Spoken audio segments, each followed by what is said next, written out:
today we're going to talk about North Carolina culture and the people who live in North Carolina and where they're from. Does anybody know anything about North Carolina culture? Many different people came to North Carolina. That's true. Many different people did. Do you know when they came, or was it just a long time ago? The pilgrims came when they couldn't worship how they wanted. Well, today I have a few stories that are about legends of North Carolina and the people and when they got here and how they got here. So there's different regions. There's up in the mountains, the Piedmont area, which is in the middle, and then the coast. Do you know where we live? All right. And so, where do you think the legend of the Blowing Rock would be? You want to try again? Mountains. Yes. It'd be up in the mountains. So this is a story about an Indian and the girl he loved and what happened between the two of them.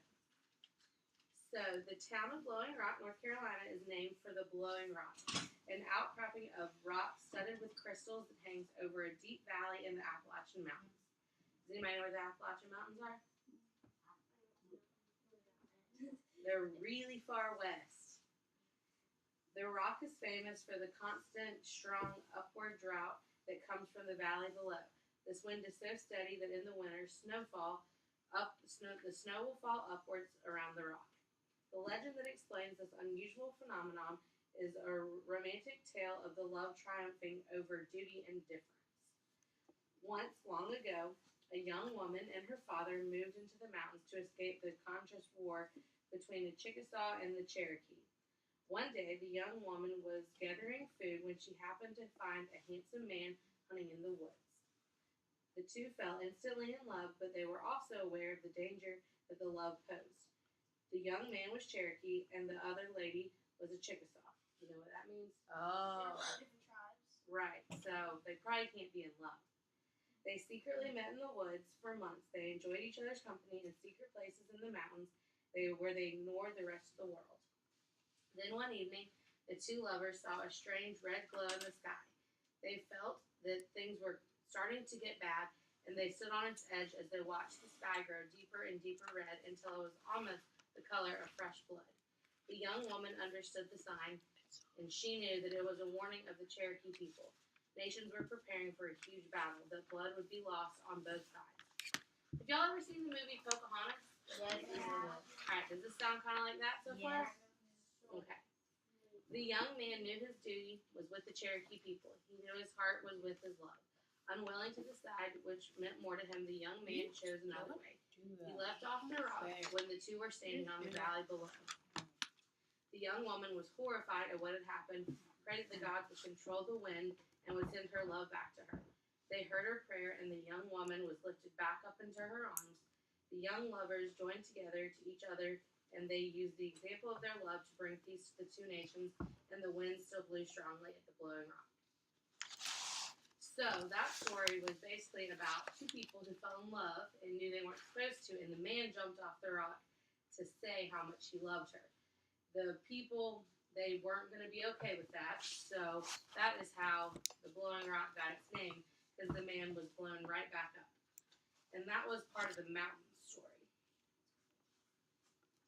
So there's another one about a ghost train. Did y'all hear about that one? Yes. Yeah.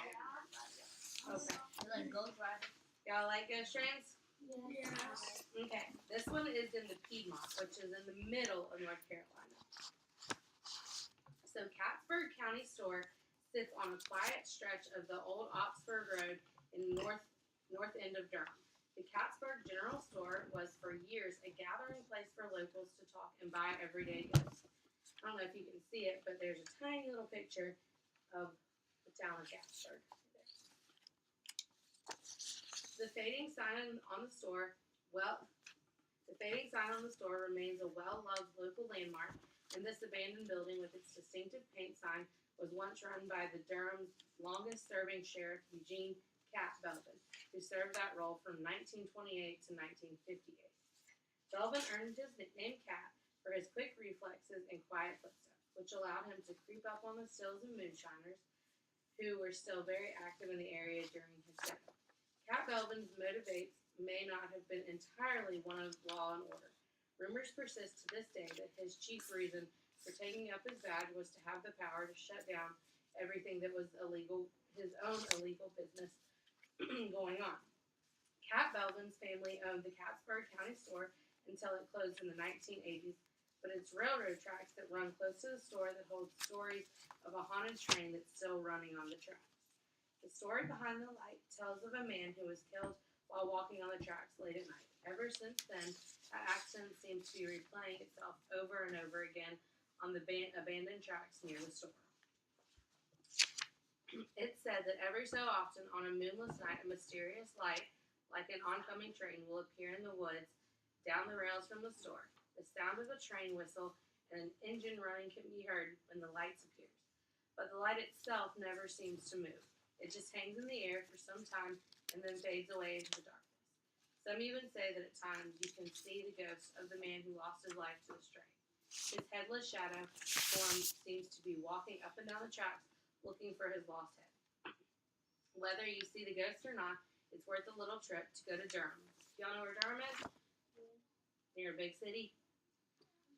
Just to see, go to Durham just to see the fading hand sign painted of the Cattsburg Country Store building, which is still standing today. Since it ceased operating, the building has fallen into sad despair, but the local efforts of the people of Cattsburg County are still keeping the story alive today. One more ghost to add to North Carolina's long story.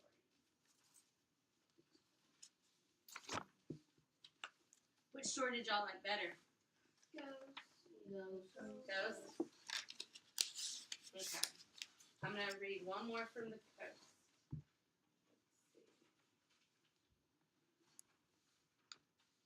Okay. Along the Outer Banks, the Oregon Inlet separates Bodie Island from Pea Island and joins the Pamlico Sound to the Atlantic. It's a major shipping channel and it is an important route for fishing vessels. The Booner Bridge stretches across it, carrying tourists up and down the Outer Banks. It's hard to imagine the North Carolina coast without this seemingly permanent feature, but the Oregon Inlet didn't exist until 1846, when on a single night a hurricane carved a channel and saved a ship. According to the legend, in September 1846, a trading ship named the Oregon was making the return voyage to Edenton from Bermuda. The journey had been smooth until the last days when the winds kicked up and the skies turned dark and gray. It was soon obvious to the seasoned sailors on board that a hurricane was coming and that their ship was in danger. The ship put out its steam, struggling to reach its safety of port before the storm struck. But it was too late. The hurricane caught up with the Oregon, and the small ship was tossed around by the incredibly violent waves.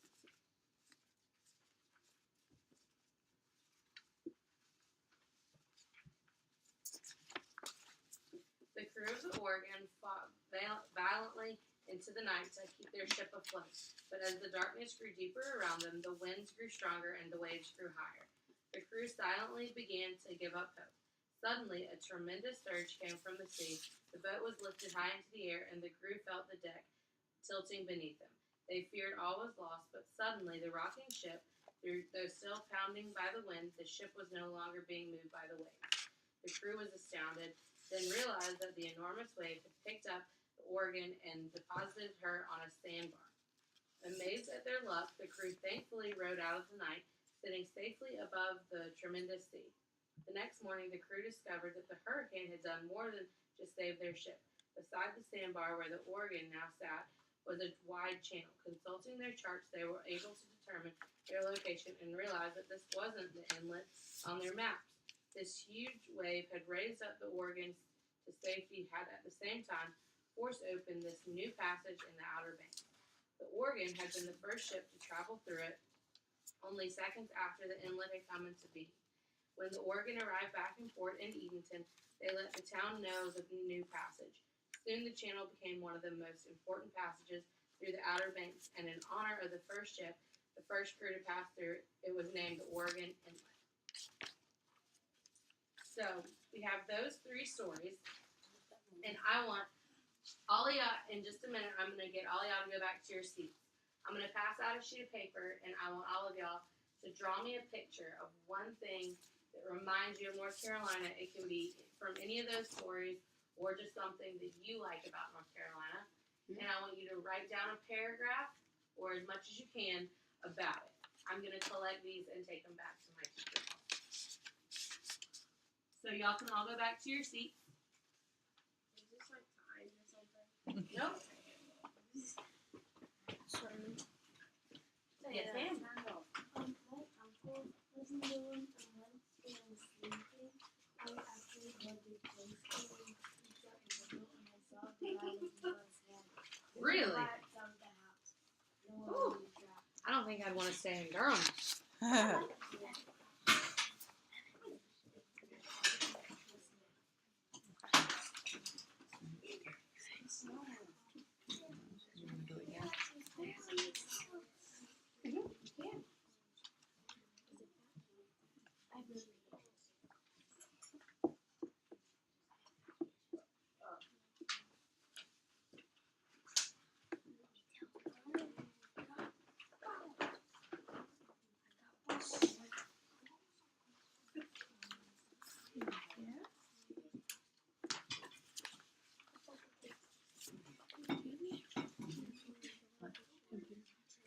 I have some extra long. Yes, ma'am. You can. Johnson, did you sign one already? I just did 2 pages. I only got my pieces.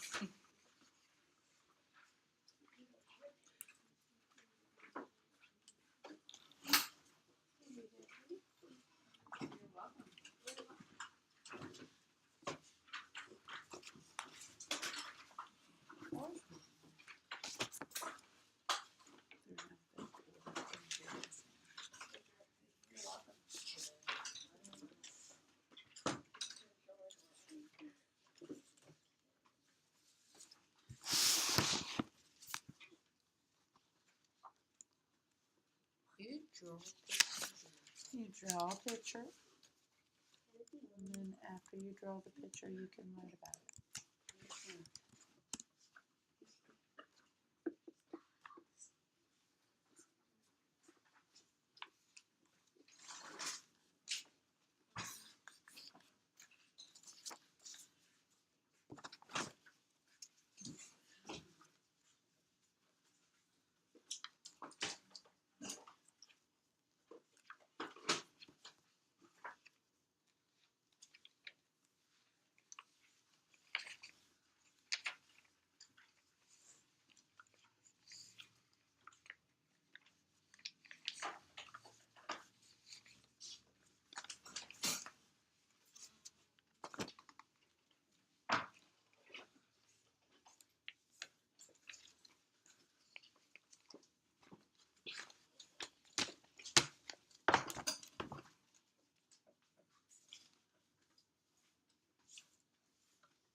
Why does money remind you of North Carolina?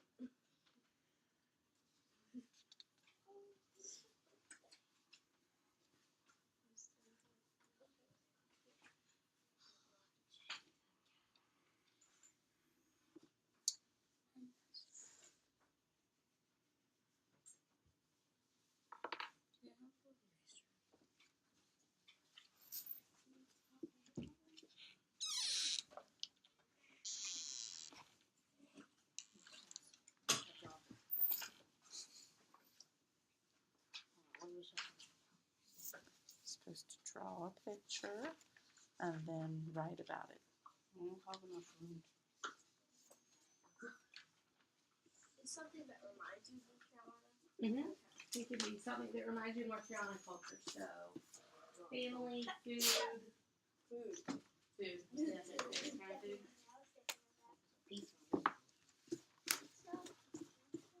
The culture they don't have food. Can it be about the neighbors? It can be. And then you just have to write me a few sentences or a paragraph. why it reminds you of pizza.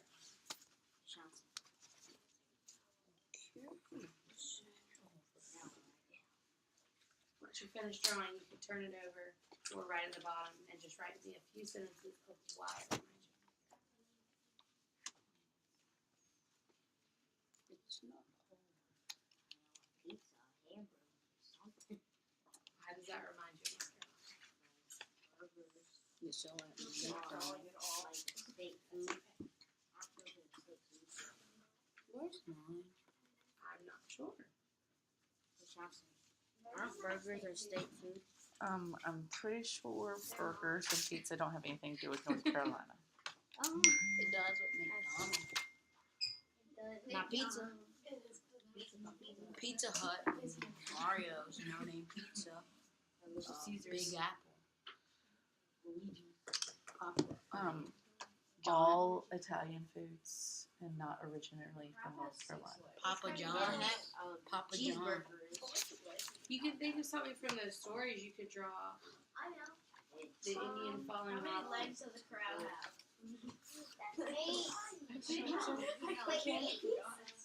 I don't think pizza has anything to do with it. Miss Johnson, is like there like a seafood that's like American like What? I'm trying to think I thought about like seafood. Guys, why don't you just draw something from the stories that she read? I am. I was doing how to draw it. I am. already know. I'm drawing it. Now I know. Good. Yes, it's still on. It's North Carolina, right? Mhm. It's gonna be on until you're done.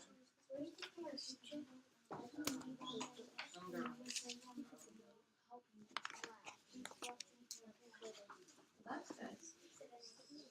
And just tell me why that reminds you of North Carolina. How do I draw them? I'm not trying to be funny, but what's the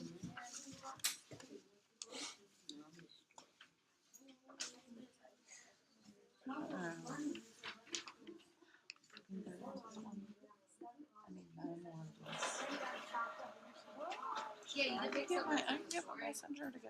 What? No. Like you can draw a boat. It reminds you of the beach. Or I need the 9 more of mountains. those. No, no. We actually need 8. No, I need 9 more.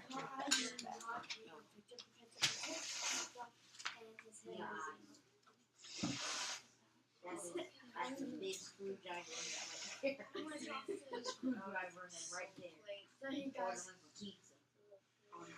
Ordering pizza. Well, I'm sure pizza has something to do with Maybe, Don't know. maybe the history You of just eat it with some pizza. drink. It tastes good. That's Yeah, why and it's pizza. Because it's mainly for Italy. All right, Carl. I'm done. I'm pretty sure she said a few sentences or a paragraph. A few. Mm-hmm. Mhm. That's 2 or 3, right? No, that's A 3 or 4. minimum of 3 of 4 Yeah. or a paragraph. Okay, this is the only way I think I'll see it. A couple of Dead man.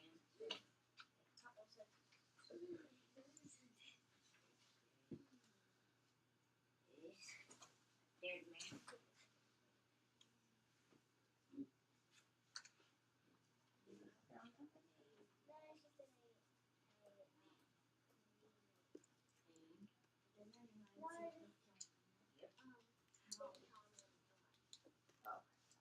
Train.